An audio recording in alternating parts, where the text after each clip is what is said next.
further to Kieran's question, on the inclusion or the addition of the words of the Commonwealth, and perhaps the Attorney would like to answer this as well, is that because of suggestions made by the government, by the Cabinet, by yourself, and is it to clarify or is it to curtail the prospect of High Court judgments?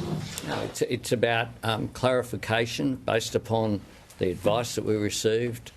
We had a bunch of lawyers sitting in various rooms advising the referendum working group. We think that that clarity of being very clear, even though I think it was clear anyway, but to stop, frankly, some of the silliness that will occur. Will this advise state governments? Will this advise someone else? This is a voice to Parliament and the executive government of the Commonwealth. So it's about clarity. Just Prime Minister, on the Peter Dutton's Liberal Party eventually agreed to support the referendum, the machinery legislation. How hopeful are you that they'll end up supporting the voice legislation? Well, I'm hopeful, and I have reached out consistently. It's one of the reasons why, we've been going through this process in a respectful manner. I would urge them to support it. I thank Adam Bent and the Greens Party for saying that they will support the referendum. I would hope that this is an opportunity for a moment of national unity.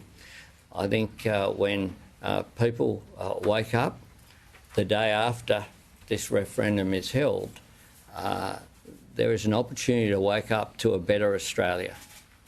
And I hope that people seize that opportunity. There was a group in Parliament yesterday of about 20 First Nations community leaders from around the country, including remote parts of the Cape and such.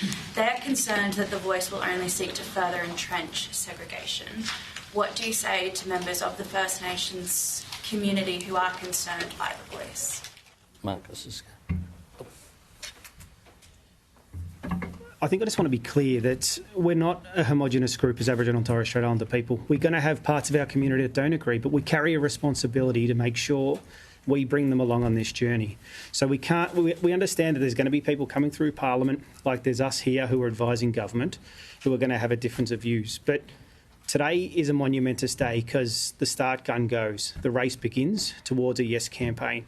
And we've got an opportunity on the Sunday after a referendum to wake up a better country. And that's what's in front of us. That's the opportunity. That's the moment. And we can't lose sight of that.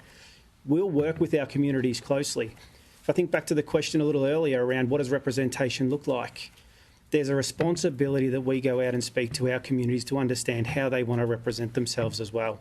That's why we've got the design principles. That's why we've got confidence in it.